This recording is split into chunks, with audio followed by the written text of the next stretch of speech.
Hola, hola. Buen día República. Ahora sí, estamos conectados, estamos saliendo al aire. Buen día a todos, buen día al país.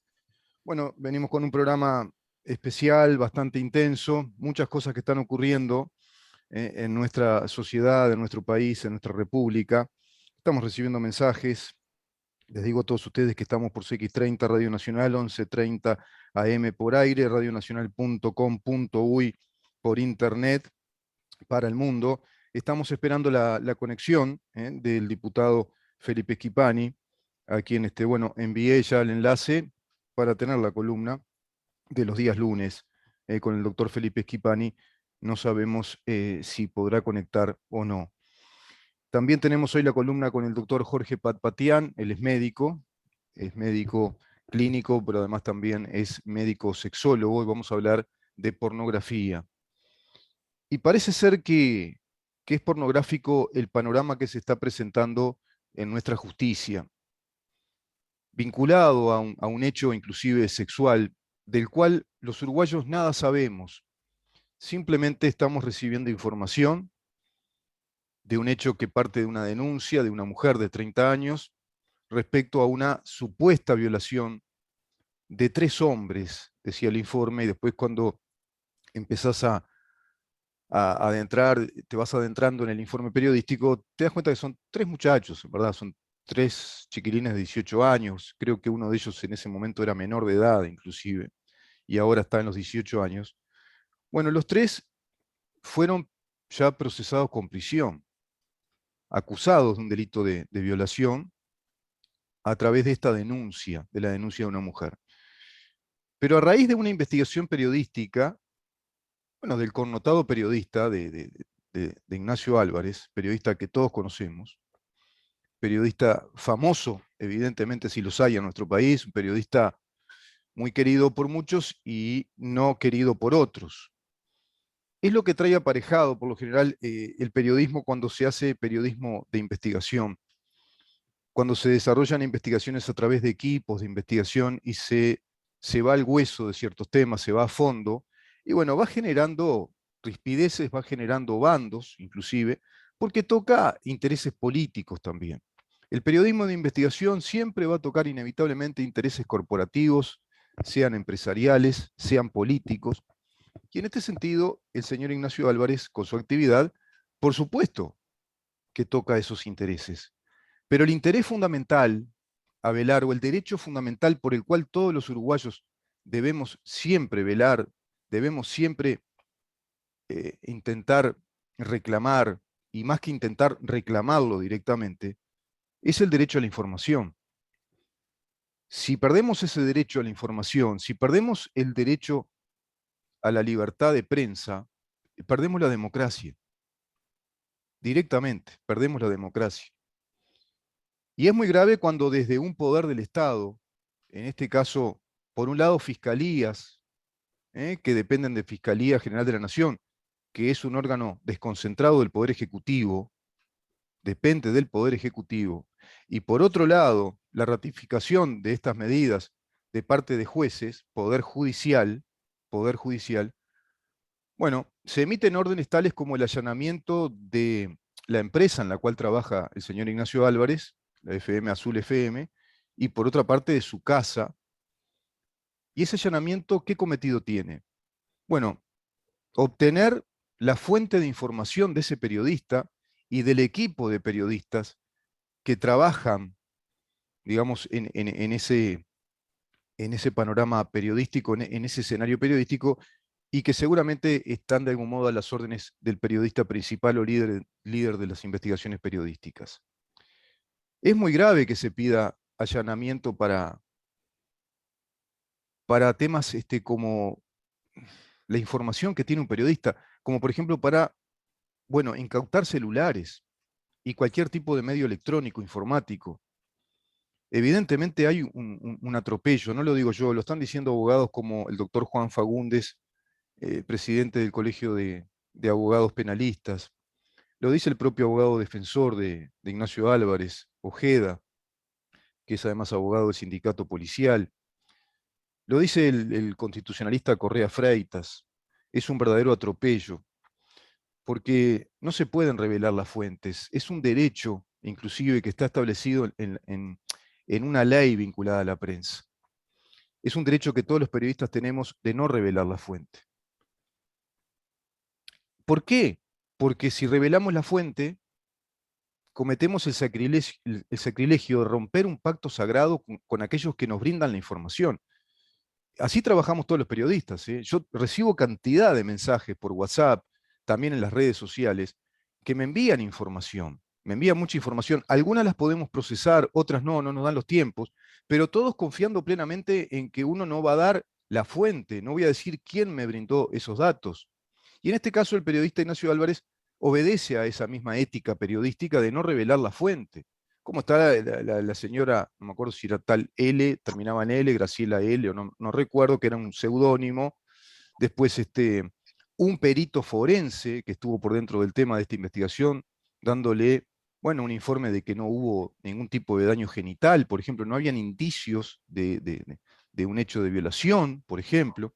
Los videos y los audios que dan cuenta de cierto contexto, seguramente no es una plena prueba, todo abogado lo sabe, pero te van ubicando en un contexto. Cuando vos tomás elementos de un lado, del otro, ves que esos hombres son chiquilines de 18 años, ves por otra parte que hay audios y videos que dan cuenta de otro contexto, de otra relación, que ahí no había violencia, no había prepotencia, no estaba sugestionada esa mujer a nada. Y por otra parte, nos estamos quedando tan solo con la denuncia de una mujer que dice que fue violada, pero el perito forense revela a este periodista de que no hay rastros de esa violación, al menos no hay ninguna lesión en sus genitales, en ninguna parte de su cuerpo, a excepción de algunos moretones. Ya está con nosotros el diputado Felipe Schipani. ¿Qué tema este, no? El de la justicia que se comporta de modo sesgado, de modo muy parcializado, porque hay un componente muy fuerte que es la ideología de género. Y este tema está vinculado a una ley, que yo incluso considero que es una ley bastante y muy perfilada por la ideología de género, porque habla de la violencia de género contra la mujer y legisla, como 90 y pico de artículos, todo tipo de hipótesis al detalle de lo que le podría pasar a una mujer. Y en ese sentido los hombres, si además contamos con operadores judiciales o fiscales que están muy perfilados ideológicamente con la ideología de género, y bueno, todos los hombres de este país estamos en libertad condicional. Es así. Estamos todos en libertad condicional. Y los periodistas también, porque si manejamos algún indicio, alguna prueba, o manejamos alguna fuente que dé datos que relativicen la versión original de un tema X, como en este caso, y bueno, también estamos todos entonces en esa situación. Bienvenido, Felipe. ¿Cómo te va? Gracias por estar. Rubén, un placer estar un lunes más en contacto contigo y con toda la audiencia. Es un tema que es motivo de teorías y de largos debates, el tema del secretismo, por un lado, de la información, y por otro lado, la transparencia de la información y el derecho a recibir la información que tenemos todos los ciudadanos en un país democrático. Si no, realmente se desnaturaliza todo el sistema democrático, ¿no? Parece acá que hay ciertos atropellos de parte de autoridades de fiscalías, pero también ratificadas esa sentencia de allanamiento, escuchaba hoy al periodista Ignacio Álvarez, por una jueza directamente, que ordena ese allanamiento de esa fuente de información que tiene, digamos, la empresa por un lado y el periodista por otro. Tema delicado, ¿no? Porque, no sé, empieza a dar lugar a cosas como, y bueno, una justicia que se comporta de modo no democrático y parece algo tipo Venezuela, ¿no? Países que empiezan a tener esa incidencia en los poderes de Estado. Claramente, a ver, sin duda que es preocupante esa orden judicial. Claramente, yo creo que no hay duda de que una medida excesiva, porque justamente vulnera uno de los principios más caros de nuestra democracia, como es la libertad de prensa. Mm. Hay otras formas, hay otros medios Ah, para obtener los mismos fines, ¿no? Pero no es a través de un allanamiento, no es confiscándole el teléfono celular o la computadora a un periodista, porque justamente, como han dicho varios periodistas de todos los pelos, mm, eh, si incurrimos por ese camino, bueno, vamos a estar vulnerando el derecho al secreto de la fuente, ¿no? Que es un principio tan importante del periodismo, como decía el propio Álvarez.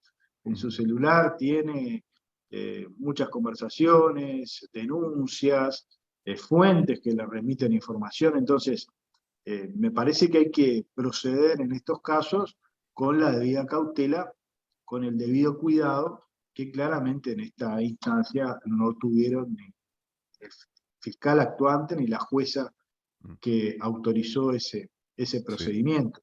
sí. Vamos a ver qué explicaciones da el fiscal general, que se ha informado de que no estaba informado Mm. de que se iba a llevar adelante este procedimiento, porque reitero, estas cosas afortunadamente no son habituales en el país, ¿no? Claro. Y por eso llaman tanto la atención, por eso preocupan tanto. Eh, Ojalá queden en eso, queden en un episodio que no se concretó, porque bueno, Álvarez no accedió a entregar sus elementos de trabajo. Pero bueno, son instancias en donde tenemos que reflexionar y nos tienen que llamar, bueno, a poner las barbas en remojo, ¿no? Sí. Porque reitero, uno de los valores más importantes de nuestra democracia es la libertad de prensa. Cuando empiezan los atropellos a la libertad de prensa, después deriva en cualquier otra cosa, ¿no? Sin duda, Felipe, porque cuando empiezan esos atropellos, la libertad de prensa se va a resquebrajar, se va a empezar a debilitar. Pierde credibilidad la prensa, porque si esto pasara, fíjate vos que el periodista Ignacio Álvarez estuvo en un bordeline, ¿no? Estuvo en una situación límite de entrego o no entrego, al final ahí medio se iluminó, dijo, no, esto no lo puedo entregar, habló con su abogado, creo que Ojeda, y le recomendó a Ojeda que no entregara ese material, pero está sometido el periodista a un límite, está enfrentado a la fuerza policial, es una fuerza de autoridad, ¿no? Es una fuerza del Estado, que por orden de juez tiene que pedirle ese celular y todo lo que tenga a su alcance, digamos, vinculado a esa investigación, computadoras, tablet, lo que fuere. Es una situación delicada. Si eso no pasó, porque el periodista no dejó que pasara, pero estuvo sometido a una situación límite, repito, violenta. Ahora, si eso llega a pasar, pasa una vez, es un antecedente muy grave y es como romper un dique de contención que tiene el periodismo, que es algo sagrado, que es el secreto profesional del periodista, de no revelar la fuente, incluso amparado, ¿no? Amparado hasta por la Constitución de la República, pero también por una ley. ¿Por qué? Porque si el periodista se ve sometido a revelar la fuente, pierde credibilidad no el periodista, sino el ejercicio del periodismo y se debilita el sistema democrático. Fue realmente grosero lo que hizo esta mujer, esta fiscal, dos fiscales. La primera es la que procesó, que ahí, bueno, eso está en la investigación y no se sabe. Ese es el hecho central, ¿no? En términos periodísticos diríamos, ese es el hecho central, el procesamiento de tres jóvenes por ser imputados por el crimen de violación, por el delito de violación. Pero después hay correlatos, hay dos fundamentalmente. Uno es la investigación periodística que se suscita a posteriori a través de ciertas fuentes que le revelan datos al periodista. Y otra es, el otro correlato es el hecho judicial, que a su vez pide un allanamiento al periodista que comenzó a dar determinada información que aparentemente relativiza ese procesamiento. Fíjate vos cómo viene el tema, no es nada banal, ¿no? Es un tema realmente delicado a nivel de libertad de prensa y a nivel institucional. Y por otro lado, te sumo esto, Felipe, para que lo analices, el hecho político. Ahí hay un correlato político, que es que el Frente Amplio, la bancada del Frente Amplio, pide, además, precisamente el allanamiento de la casa del periodista Álvarez y también del lugar donde trabaja. Increíble, ¿no? Que una fuerza política, si se supone que es una fuerza democrática, esté solicitando como en patota que se haga el allanamiento de este periodista. Sí, sí, a ver, el Frente Amplio, a través de muchos de sus legisladores, formuló una denuncia ante la Fiscalía General, Claro, ante el propio Álvarez, ¿no? sí. Lo que también es un hecho inédito, ¿no? Un partido político denunciando a un periodista, realmente llama la atención. Pero bueno, convengamos Óscar también, Andrade, como senador referente, pidiendo precisamente el allanamiento y la sanción al periodista.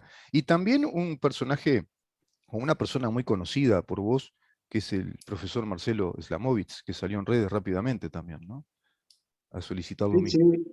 sí, claramente me parece que es absolutamente inapropiado que un partido político denuncie a un periodista.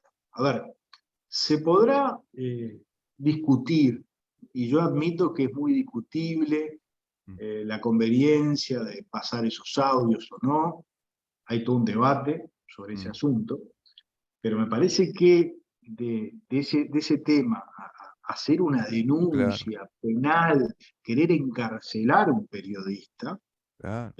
me parece que es una cosa realmente grave, ¿no? Sí, Digo, porque sí. todo esto se desencadena por esa denuncia. Entonces, Claro, claro. estamos de alguna manera perdiendo muchas referencias importantísimas. Bueno, ojalá el tema se aclare. Sí. Estamos esperando las explicaciones del fiscal general para ver, bueno, si este es el procedimiento habitual que va a seguir la fiscalía, cuando de denuncias contra periodistas se trata. Eso me parece que es una pregunta clave y es una Es, respuesta indispensable. totalmente. Este, a ver, nosotros creemos que el actual fiscal, Juan Gómez, es un hombre de bien, es un hombre de profundos valores democráticos o republicanos, y bueno, y esperemos que en definitiva brinde las respuestas que muchos estamos esperando, ¿no? Sí, sí. En el sentido de que se trató quizás de una medida excesiva por parte de la Fiscalía y la Justicia, que no se enmarca dentro de lo que deben ser los procedimientos que se sigan cuando, reitero, de denuncias a periodistas se trata, ¿no? Exacto, Porque si exacto. esto va a ocurrir de aquí en más, bueno, estamos en un terreno fangoso y ya empieza a estar en juego la libertad de prensa y podemos poner también en cuestión ese sitial de nuestro país, ¿no? En Sí. América Latina y en el mundo, de De respeto a democracia la plena, ¿no? libertad de Claro. expresión, ¿no? Me parece que Sí. eso eventualmente puede estar en juego. Ojalá haya una aclaración clara, inequívoca por parte de la Fiscalía, un mea culpa también que creo que tiene que venir también de parte de la justicia, Mm. ¿no? Me parece que la Suprema El Corte mensaje, Felipe, el debiera mensaje no hacer puede algo ser, sobre este tema. el mensaje que claro, como tú decís, todos los uruguayos, en su mayoría, los uruguayos de bien estamos esperando, ¿no? Los uruguayos democráticos, republicanos. También el mensaje no puede ser, además del mensaje verbal, de las expresiones del fiscal, alguna acción respecto a esta fiscal y a la jueza, como una remoción o sea, una acción realmente directa que diga, bueno, es un mensaje ya del Poder Judicial, ¿no? Pero bueno, A ahí, ver, ahí tiene que ocurrir algún recurso también, ¿no? no, a Se ver, pone puede el fiscal general, como jerarca de los fiscales, puede perfectamente iniciar un procedimiento de recusación o de disciplinario, un puede decretar disciplinario, claro, una investigación administrativa claro, para indagar un poco más. claro, En fin, a ver, yo no estoy esperando, francamente, que se sancione a nadie. Yo lo que estoy esperando es que se admita de claro, que no se va a proceder en el futuro de ese modo, de que esa actuación fue claro. incorrecta. Porque no hay garantía con ese tipo de personas en el poder, Felipe. No tenemos garantía ninguno, ¿no? Porque con ese atropello tan grosero, algo tan básico, porque está en la tapa del libro de la democracia, que el periodista no puede revelar la fuente. Es un hecho sagrado. Y más allá, como tú decides, si es conveniente o no, ahí está el largo debate ético, que eso es otra cosa, corre por cuerdas separadas. Ayer escuchaba al doctor Sanguinetti decir que es tan largo como la historia del periodismo. Siempre han ocurrido en su momento debates éticos de si decir tal cosa o no decirla según la circunstancia. Y en este caso, en la circunstancia de un procesamiento, pero que es por orden fiscal, pero fue ratificada por juez, creo, si no me equivoco, una jueza, bueno, están en prisión por el supuesto delito de violación. que puede ser recusado además eso, ¿no? Admite un recurso esa condena. Eso es un hecho. Ahora el otro es lo que tú decís, el hecho del periodista, que sea de algún modo atropellado en su función periodística. Y ahí no es Ignacio Álvarez, no es la radio tal, sino es el periodismo en su conjunto. Y por otra parte, habría que revisar un poco más esos procedimientos, qué garantía nos brindan como ciudadanos, porque no sabemos realmente qué pasó. Esa mujer denunció una violación, pero ¿y hay pruebas? ¿Quiénes son? ¿Hubo testigos? ¿Eran 3 personas o 5 con una? ¿Es la voz de una parte y de otra? ¿Cuánto tiempo estuvieron en ese lugar? ¿Hay rastros en su cuerpo de que hubo violación? Bueno, parecería que no, por ejemplo. O sea, hay tantos elementos que ahí sí se necesita un procedimiento judicial, pero con las garantías del caso. Porque si hubo violación, chau, ¿no? A la cárcel, por violación, no hay otra. Pero ¿y si no hubo? Si no hubo violación, también la justicia está cometiendo algo muy grave.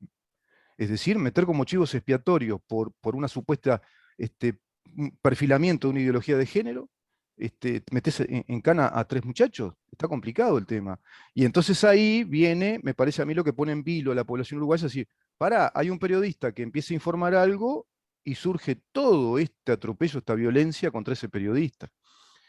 Y nos puede pasar a cualquiera. Pero vamos a pasar a otro tema, si te parece, Felipe. FENAPES. Vuelve la comisión investigadora. Lo digo, parece que fue en otro capítulo, ¿no? Lo digo con ese suspenso. FENAPES, comisión investigadora, montón de horas que extralimitaron las horas de licencia según el estatuto docente. ¿Cómo está? Y hay un convenio. ¿Está el convenio o no está el convenio? ¿Aparecerá el convenio?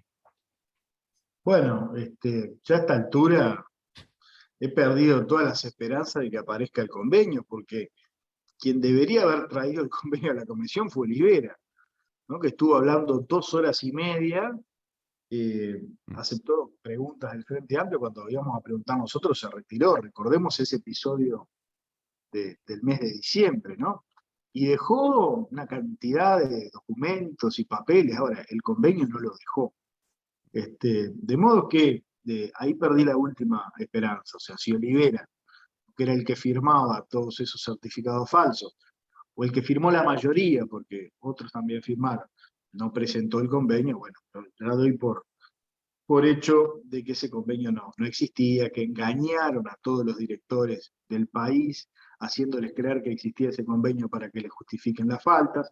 Eso es lo que nos han dicho también los directores, que actuaron de buena fe, creyendo naturalmente en lo que le decía el sindicato, en lo que firmaba el presidente del sindicato.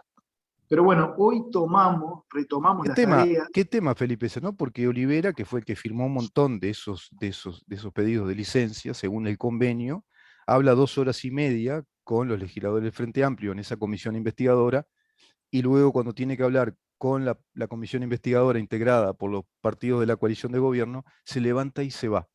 Está bueno repasar de nuevo, porque ese es el contexto en el que han ocurrido las cosas, ¿no?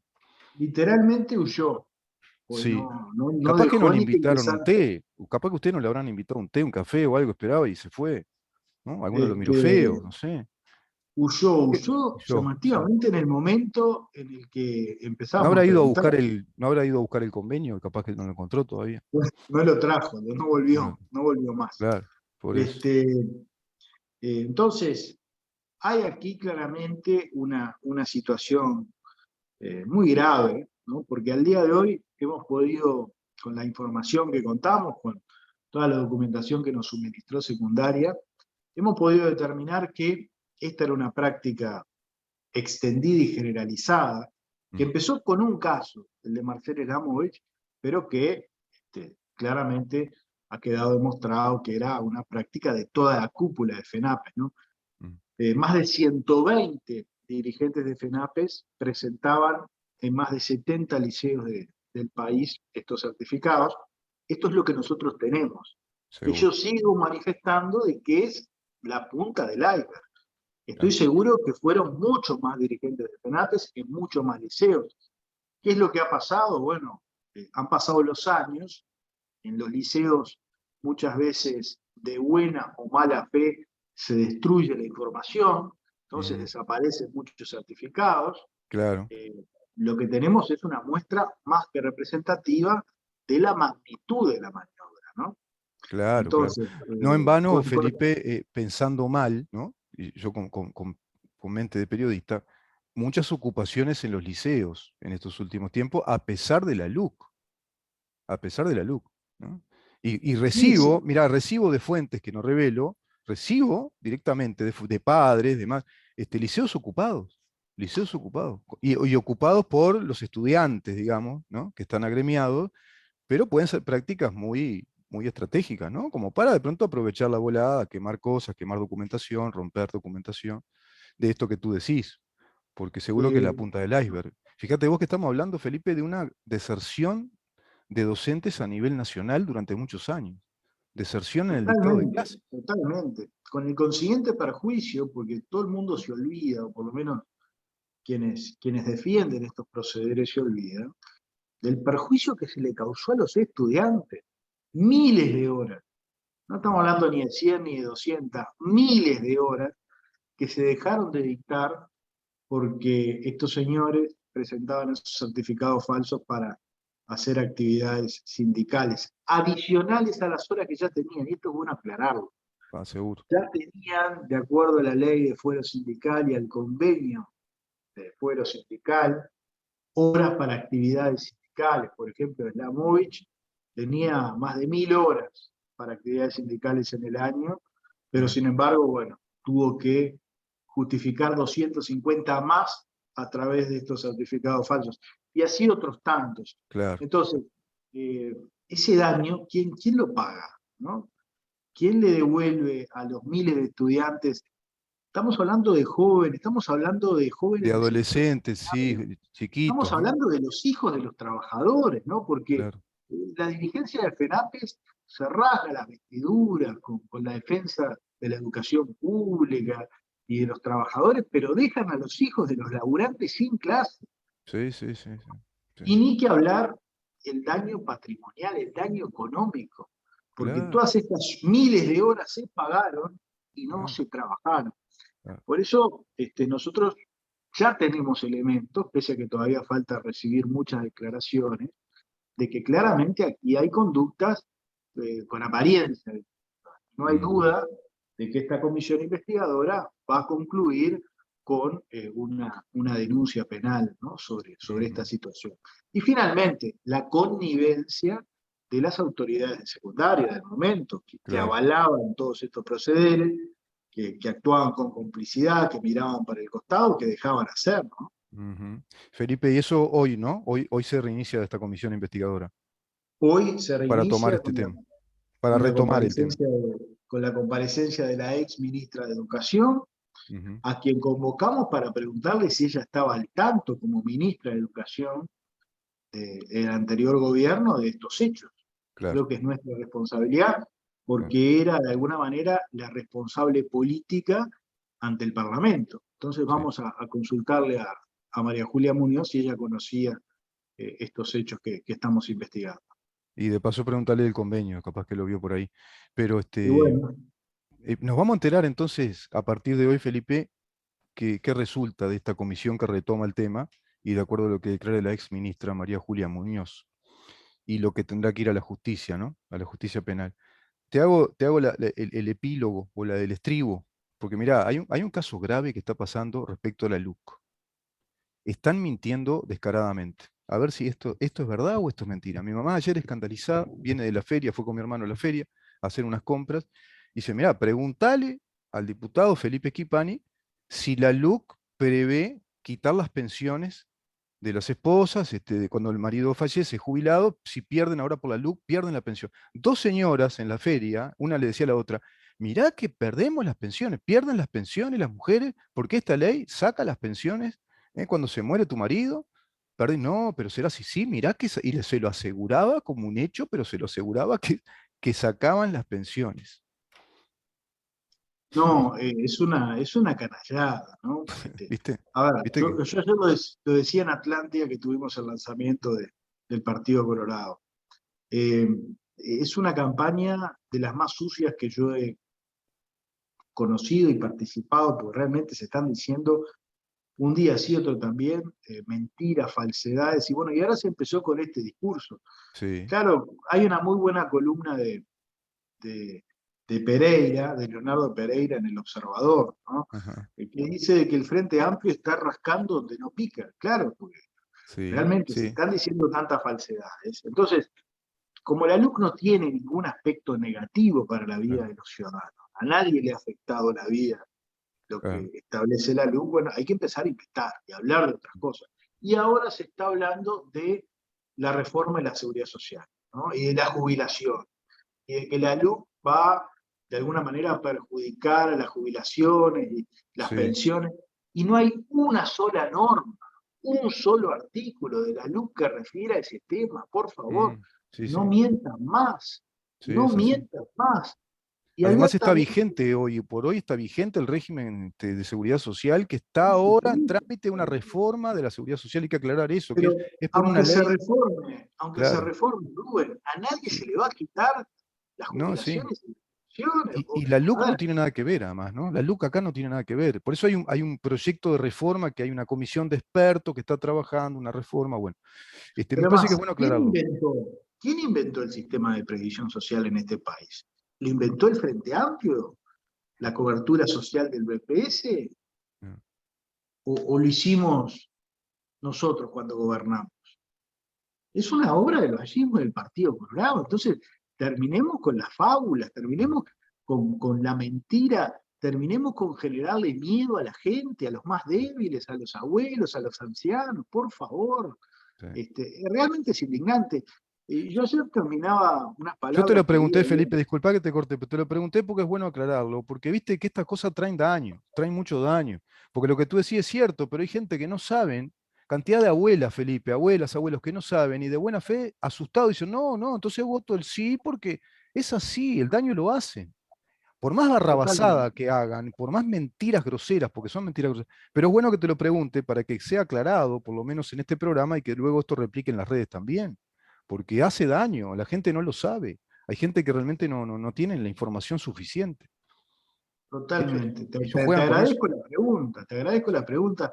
Yo ayer reflexionaba, ¿no? El 27 de marzo le vamos a decir que no a parar el país, le vamos a decir que no a volver atrás, pero también le vamos a decir que no a la mentira y a la falsedad, porque si gana el sí, con toda esta campaña sucia que se está llevando adelante, bueno, tendremos que replantearnos muchas cosas porque como sociedad eh, estaremos atravesando una crisis de valores muy importante, ¿no? Donde Sí, se impone la mentira y la falsedad. Afortunadamente, este país es un país en donde las campañas sucias no han tenido éxito. mm, Es un país de gente informada, es un país donde se valora justamente que la democracia transite por carriles los más limpios posibles.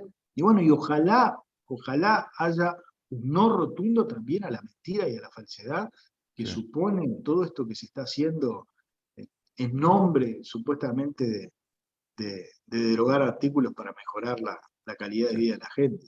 Sí, sin duda, Felipe. Es un tema muy delicado. Esperemos que continúe por esa senda, ¿no? El pueblo uruguayo, pues si no, como tú decís, tendremos que revisarnos muchísimo como sociedad.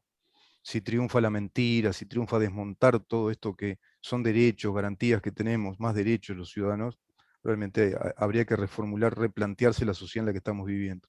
Lo mismo que el episodio con el periodista Ignacio Álvarez, que creo yo trasciende al episodio en sí, el hecho, y está bueno que encienda las alarmas de la sociedad uruguaya, ¿no? También, que encienda las alarmas democráticas, ¿no? Y que eso sí, como tú decís, simplemente haya sido eso, un episodio, que se quede ahí, que se agote en eso, ¿no? Que no pase a ser una práctica. Pues si pasa a ser una práctica sistemática de la justicia, bueno, estamos complicados. Felipe, muchísimas gracias una vez más, por compartir esta columna de los lunes con nosotros. Un gusto, como siempre. Y bueno, vamos a ver qué pasa después de esta comisión, entonces, a ver qué resultados hay, qué resultados hay. Nos mantenemos en contacto, Rubén, un abrazo grande y nos encontramos el próximo lunes. Buena Saludos. jornada, Felipe. Hasta el lunes que viene, ¿eh? Que Chao, pases muy chao. bien. El doctor Felipe Esquipane conversando con nosotros, diputado por el Partido Colorado. Vamos a una pausa rápidamente y recibimos al doctor Jorge Pat Patián para hablar de sexo, de medicina sexual, de sexología médica y en este caso de pornografía. Quédate ahí.